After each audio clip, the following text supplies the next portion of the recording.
For the entire game, Ottawa got 25 yards rushing.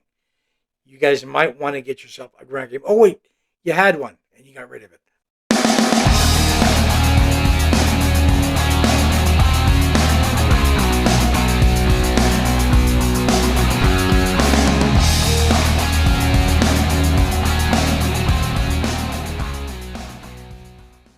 Greetings, CFL fans. This is the Out of Bounds Sports Podcast. I'm your host, Don. As you can see, Cody's not here. He will be back soon. Not quite sure when, but he will be back.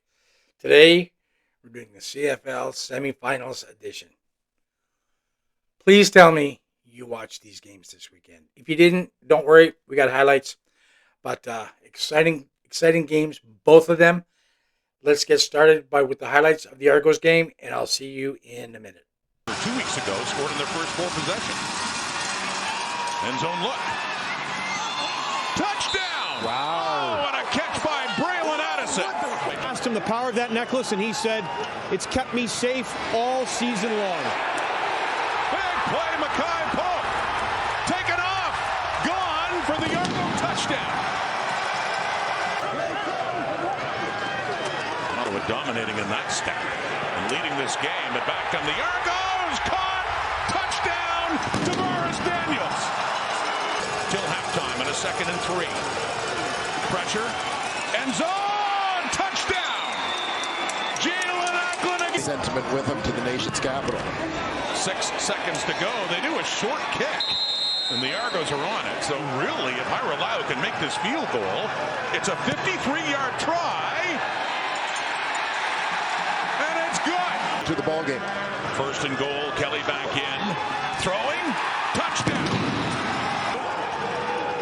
For Damon Webb against a couple pretty good QBs. Kelly's looking deep again. Coverage there. It's caught by Mackay Polk. Oh, my goodness. Inside the Ottawa 25. He was brought on for insurance and gets the start. 1st and 10. Faking the handoff to Carey. Kelly takes off again. Touchdown.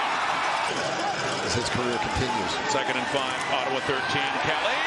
Touchdown. Jake Herslow. Those big plays. 2nd and 4. Argo 16. Caught. Touchdown. Was he taken down just shy? They signal it is a touchdown for Ottawa. Justin Hardy. After review, the ball carrier was down with contact at the 1-yard line. 15 points down. From turnover on downs. No touchdown. After review, the ruling on the field is overturned. It was a touchdown for Ottawa. As running the football. But it's a passing down in 2nd and 9. Kelly gets rid of it. Deflected and caught. Went off the fingertips of Dejon Brissett. Starting in this drive. 3-man rush. Brown gets rid of it. Intercepted. Witten McManus.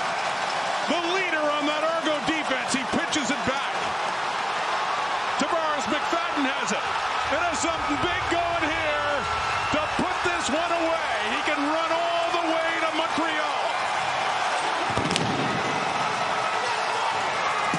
Probably means Toronto can be more aggressive defensively. Robbie Smith supplying the pressure. Brown hurries up that throw, and who else to make a huge play but Wynton McManus?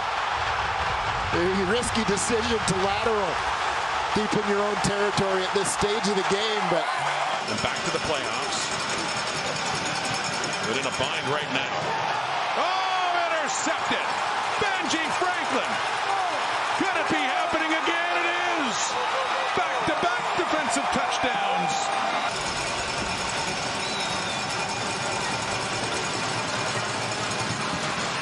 Look to the end zone and a touchdown. They defeat the Ottawa Red Blacks 58-38. So as you saw, this was basically two different games all in one. Ottawa controlled the first half. As for the Argos, they only had 11 offensive plays, still scored 20 points. So in the second half, though, it was all Argos. Argos defense stepped up. There was at one point late or halfway through the fourth quarter that the Argos had already outscored them in the second half, 38-9. So I'm looking at how the Argos played this game. They're looking really strong going into the Eastern Finals against Montreal. As for Ottawa, you kind of feel bad for Drew Brown. His stats were 46 out of 61, 476 yards, 3 touchdowns, 2 picks. The problem is when you're throwing the ball 61 times in a game, that means you have no ground game. And to prove that, for the entire game, Ottawa got 25 yards rushing. You guys might want to get yourself a ground game. Oh, wait, you had one, and you got rid of it. Okay, well, that's what happens. As for the Argos, Chad Kelly was 18 for 20, 358 yards, 4 touchdowns, no picks. He was on fire. I want to do a little shout out to who I think has just stepped up from when he started to now, to Mackay Polk. 4 receptions, 158 yards, and a touchdown. This kid, I'm telling you, he's a keeper. He's going to be something else. Looking forward to see him against Montreal and see what he does in the Grey Cup as well. Ooh, spoiler alert, guess who I won the Grey Cup. So now, let's have a look at the Saskatchewan-BC game. It was also a very exciting game, but for a different reason, because the scores were closer. There was at one point that the Saskatchewan was up 20-19. Anybody still could have taken that game, but let's have a look at the highlights, and we'll take it from there. Adams again. Katoy's got it, and he's got some room to rumble. Down to the 20, to the 10. Gone! 56-yard strike touchdown, Lions. Katoy's got his first of the season. Sean White to tack on another. And it's off the upright.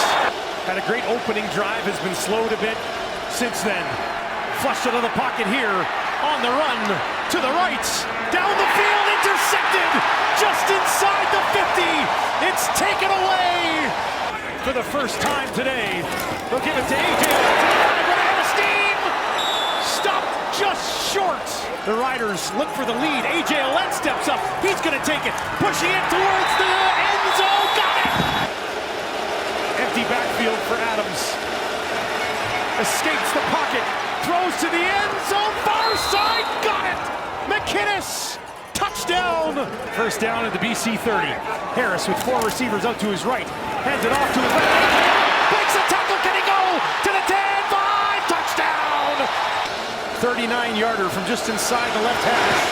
That is up, and it is off the upright again! Wow. A double doink night for Sean White. 2nd and 7 from the 13. Over the middle, wide open, tackle broken! Touchdown Stearns! Riders strike again, and they're loving it! They'll look to make it 9. Harris throwing, far side, wide open, Johnson walks it in. 28-19 for Thurman, fresh set of downs for VA. Adams steps up in the pocket, down the field looking for Hatcher, intercepted just outside the 5. It's Lacombo, he's got his first in the Canadian Football League. How big was it when they went for 2 to make it a 9-point game? Adams pressured, gets away, spins out to his left, heaves one down the field to the end zone, intercepted, sealed away by Roland Milligan. Of all people, a dagger from the Defensive Player of the Year in the West to seal the fate of Vernon Adams Jr. and the BC Lions.